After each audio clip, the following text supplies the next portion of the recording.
স্বপ্ন আমাদের বাঁচিয়ে রাখে, আর সেই স্বপ্ন পূরণের জন্য আমরা অসম্ভবকেও জয় করে ফেলতে পারি। আর সেই অসম্ভবকে জয় করার জন্য, নিজের স্বপ্নকে পূরণ করার জন্য দীপ্ত টিভির সামনে জমেছে ভিড়। কেন এই ভিড়? কারণ শুরু হয়ে গিয়েছে দীপ্ত স্টার হান্ট। হ্যাঁ, শুরু হয়ে গিয়েছে দীপ্ত স্টার হান্ট, আর আমি স্মরণিত আছি পুরোটা আয়োজন জুড়ে। আর আজকে কিন্তু দীপ্ত টিভির সামনে জমেছে একদম ভিড় জমে গিয়েছে বলা যায়। সকাল থেকে অনেক অসম্ভব রকমের ভিড়, পুরো বাংলাদেশ থেকে শত শত প্রতিযোগী এসেছে নিজের স্বপ্নকে পূরণ করার জন্য। কি স্বপ্ন? স্বপ্ন একটাই, স্টার হতে হবে। So are you guys ready? টান টান উত্তেজনা, এখানে সবাই নার্ভাসও আছে, এখানে সবাই কনফিডেন্টও আছে যে আজকে তারা অডিশন রাউন্ড তো পার করবে আর এই স্টার হান্টে স্টারও হয়ে যাবে। সো এখানে খুব কনফিডেন্টের সাথে একজন সুদর্শন পুরুষ বসে আছেন। সো আপনার নামটা কি জানতে পারি? অবশ্যই, আমি রেজন লিওন, ময়মনসিংহ থেকে আসলাম দীপ্ত স্টার হান্টে। এই ওকে, আপনি ময়মনসিংহের থেকে কি এখানে জাস্ট এই কম্পিটিশনের জন্যই হচ্ছে এসেছেন? রাইট। আমি চট্টগ্রামে থাকি, চট্টগ্রাম থেকে লাস্ট ট্রিপে আসলাম। সারা রাত আমি বাস জার্নি করেছি, সারা রাত বাসে ছিলাম, সকালবেলা এখানে পৌঁছেছি। ওকে, সারা রাত জার্নি করে সকালে এখানে অডিশন দেওয়ার জন্য একদম টাইম অনুযায়ী হাজির হয়ে গিয়েছেন। সো এখানে তো বেসিক্যালি আমরা গ্ল্যামার প্লাস ট্যালেন্ট দুটোই চাচ্ছি।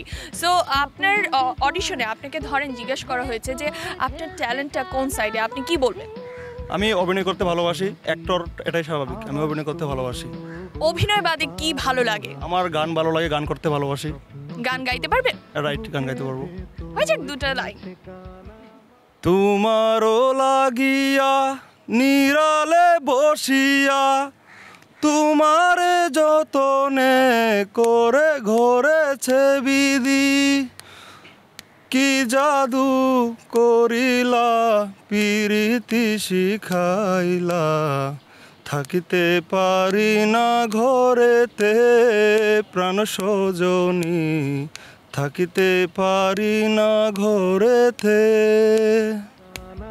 Thank you so much. So এরকম জাদু দিয়ে কি আপনি একদম স্টার হয়ে যাবেন, মানে এই টাইটেলটাও জিতে যাবেন? আমার প্রপার যে মানে ট্যালেন্ট আছে, আমি ট্রাই করবো এটা মানে সামনে তুলে ধরার জন্য যতটুকু পারি। যদি জাজরা ওরা সিলেক্টেড করার জন্য আমাকে সিলেক্ট করে তাইলে হবো, ইনশাল্লাহ দেখা যাবে। সো অডিশন তো দিয়ে বের হলেন, জাজেসরা কি বলল? জাজেসরা বলল যে আমার এখনো বয়স হয়নি, তো আর একটু বড় হতে, আর আবার এখানে যখন দীপ্ত স্টার হান্ট হবে আবার পার্টিসিপেট করতে, এবং বলেছেন যে আমাকে শিল্পকলা একাডেমিতে ভর্তি হওয়ার কথা বলেছেন, কারণ আমার উচ্চারণে একটু সমস্যা রয়েছে, সেটার কথা বলেছেন। সেই জন্য আর কি বললো যে সামনেবার অবশ্যই ইনশাল্লাহ আবার ট্রাই করার কথা বলেছে। নেক্সট ইয়ার ইনশাল্লাহ আবার ট্রাই তো করা হবে, তাই না? জি জি, কারণ হার মানা যাবে না। So best of luck next টাইমের জন্য। Thank you. হ্যালো আপু। হ্যালো। সো অডিশন দিয়ে বের হলেন, জাজেসরা কি বললো? বলেছে তো অনেক কিছুই, কিন্তু যেটা বলছে যে আমি সুইটেবল না ক্যারেক্টারের প্রতি, আমার বয়স অতটা ম্যাচিওর না, এটাই। আচ্ছা, ক্যারেক্টারের জন্য এখনো বয়সটা ম্যাচিওরড হয়নি। সো অডিশনে আর কি কি জিজ্ঞেস করলো? উনি আমাকে স্ক্রিপ্ট দিছিল, উনি আমার কাছে জিজ্ঞেস করলো যে আমি কারেন্টলি কী করতেছি, আমার কেন আমি এই দিকে ঝুঁকতেছি, আমার ইচ্ছা কেন আমি ইন্ডাস্ট্রিতে আসতে চাই, এগুলাই। নেক্সট টাইম কি আর ট্রাই করা হবে? নেক্সট টাইম হ্যাঁ, I am not gonna give up.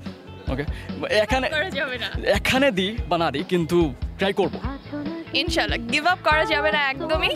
So next time ইনশাআল্লাহ আবার দেখা হবে। অ্যাটলিস্ট আমার ভেতরে এই রিগ্রেটটা থাকবে না যে আমি চেষ্টা করি নাই। চেষ্টা করছি, নিজের থেকে যতটুকু দেওয়া যায় ততটুকু দিয়েছি, এখন বাকিটা ওপরে আল্লাহ নিচে আমি, ইনশাআল্লাহ। সো আমি অলওয়েজ একটা জিনিসে বিলিভ করি যে লাইফে আমরা তখনই হেরে যাই যখন আমরা হার মানি। সো হার মানা যাবে না, একেবারে হার মানা যাবে না। সো কি বললো জাজেসরা? জাজরা বলছে যে হার মানা যাবে না, চেষ্টা করতে হবে আরও, মানে অ্যাক্টিংয়ের বিষয়ে আরও বেশি দক্ষ হতে হবে, এরকমভাবে মানে অনুপ্রেরণা দিয়েছে অনেক বেশি। সো হার মানা কি যাবে?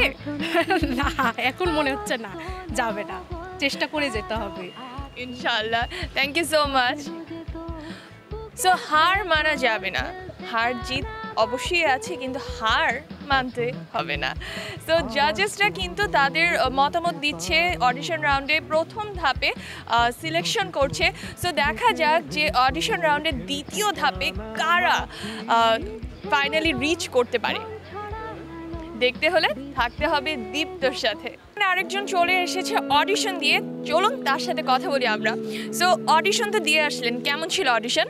অনুভূতি খুবই ভালো, জাজেসরা খুবই ভালো ছিলেন, আর আমার খুব পছন্দের দুজন মানুষ এখানে ছিলেন। আজুল হাকিম স্যার ছিলেন যে আমার খুবই পছন্দের একজন মানুষ, অ্যান্ড তারা খুবই কোঅপারেটিভ ছিলেন। তারা আমারও খুব পছন্দের মানুষ। সো যাই হোক, কি কি জিজ্ঞেস করলো? আমার নাম জিজ্ঞেস করলেন, অ্যান্ড হচ্ছে আমি বর্তমানে কী করছি, আমার দেশের বাড়ি কোথায়, তারপর একটা প্যারা দিল সেটা আমাকে পড়ার জন্য। অ্যান্ড যেহেতু হচ্ছে আজকে আমার এক্সাম আছে MBA ফাইনাল ইয়ারের, দ্যাটস হচ্ছে আমাকে খুব বেশি সময় রাখিনি, আমাকে খুব তাড়াতাড়ি ছেড়ে দিয়েছেন। ওকে, সো এই অডিশনের জন্য অনেক বেস্ট অফ লাক, প্লাস হচ্ছে আপনার এক্সামের জন্য অনেক অনেক অনেক শুভকামনা। Thank you. সো বুঝতেই পারছেন যে পার্টিসিপেন্টসরা কিন্তু নিজের মতো করে চেষ্টা করছে। ইভেন তাদের এক্সাম থাকুক অথবা হচ্ছে অন্য কোনো শহর থেকে আসা লোক, তারা কিন্তু অন্য শহর থেকে এক্সাম ছেড়ে নিজেদের মতো করে চলে এসেছে এখানে অডিশন রাউন্ডে পার্টিসিপেট করার জন্য। সো ইয়েস, ফাইনালি কি হয়, সেকেন্ড ধাপে কারা কারা যাবে, এটা জানার জন্য আপনাকে যেটা করতে হবে, পুরোটা সময় জুড়ে আমাদের সাথে থাকতে হবে, চোখ রাখতে হবে দীপ্ত ডিজিটালে। বাট আমি বন্ধুদের সাথে দেখা করতে আসছি, দেখা করে চলে যাব না। আপনি কিছুক্ষণ আগে বলছেন আপনি বেয়াদব, আপনি বেয়াদবি করছেন সবার সাথে, এখন কি আবারও আপনি বেয়াদবি দেখাচ্ছেন? হ্যাঁ রাইট, আমার টাইপটা এরকম ভাই। তাহলে আপনাকে এক্সকিউজ করা যাবে যদি আমি একটা কিছু করতে বলবো, সেটা করতে পারলে আপনাকে পানিশমেন্ট দেওয়া হবে না, এক্সকিউজ করা যাবে। আপনি করতে রেডি আছেন? রেডি, বলেন। আপনি এখন এই আপুকে প্রপোজ করে দেখাবেন, ওনাকে যদি আপনি ফ্লার্ট করতে পারেন, কনভিন্স করতে পারেন, দেন আপনাকে এখান থেকে ছাড়া হবে, না হয় এই কার্ড আমি নিয়ে যাব। জি আপু, আপনাকে একটা কথা আপনি সুন্দর করে বলতে হবে, একদম রেডি নেন। এভাবে বললে আমি জীবনও মানব না। আচ্ছা আচ্ছা, আমার একটা কথা বলার ছিল।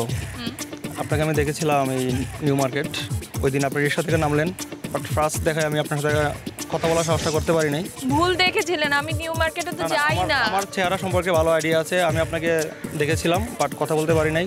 আজকে এই সুযোগে পেলাম, আপনাকে একটা কথা বলতে চাই, যদি বেয়াদবি আনেন।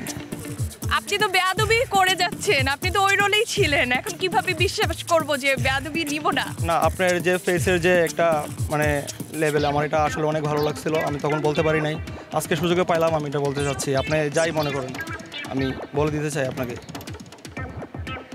আপনি অনুমতি দিলে আমি বলবো। প্রপোজ কেউ অনুমতি নিয়ে দেয়? আচ্ছা দেখেন, আপনাকে আমার অনেক ভালো লাগে, প্রথম দেখাতে অনেক ভালো লাগছিল, স্টিল নামে ভালো লাগাটা এখনও আছে। দেখাই সেই দিনের স্মৃতির কথা মনে পড়লো। না, একসেপ্ট করব? কি বলেন করব? করা যাবে? অ্যাকসেপ্ট করার মতো এখনো কিছু দেখিনি। আমি ছেলে হয়ে এখনো কনভিন্স হইতে পারি না, আর আপনি মেয়ে হয়ে কিভাবে কনভিন্স হবে? এইভাবে হাঁটু গেড়ে প্রপোজ করো ভাইয়া, শেখা দিতে ফুলও নিয়ে আসছি, আপনার জন্য ফুলও নিয়ে আসছি। আই লাভ ইউ, আপনাকে আমি অনেক ভালোবাসি। নতুন ফুল। My so thank you so much. আমি দুই দিন যাবত কিছু খাইতে পারি নাই। সকালে আম্মু এইটুক খাওয়াই দিছে আমাকে, এবার আমার মাথা হাত দিয়ে বলছে যে তুমি পারবা, তুমি শুধু নার্ভাস হও না। আমি আসলে ছোটোবেলা থেকে খুব অ্যাক্টিং করি, খুব ভালো করি, আমি জানি, মানে সবাই বলে। সো আম্মুর এইটুকু সাহস ছিল যে আমি পারবো। এবার আমাকে অনেকগুলা স্ক্রিপ্ট দেওয়া হয়েছে, আমি পড়েছি, ইভেন আমি ট্রাইং টু মাই বেস্ট। একটা শাকিব খানের ডায়লগ দিয়েছিলাম, এটা সে হৃদয় শুধু তোমার জন্য ছবির। একটু এখানে আমরা একটু ঝলক যদি পেয়ে যাই। ওকে, বিয়ে? কিসের বিয়ে? আমি বিয়ে মানি না। তুমি আমার সাথে 5 বছর রিলেশন করছো, এখন আমাকে বিয়ে করবো না? চলো না ভাই, বিশ্বাসঘাতিনি। আমি তোরে ভালোবাসতাম, তোর মনে ছিল। সরি। সো আমি একটা পরীক্ষা ওনার এখনই নিতে চাই। আমার পরীক্ষা? না আপনার না, ওনার। ভাই আপনি বলছেন আপনি যে কোনো কিছু করতে চান, রাইট? সো আমরা আপনার জন্য একটু সুপারিশ করে দেখব, যদি আপনি আমাদেরকে এখানে একটু নাচ গান করে দেখান, নাচ অথবা গান।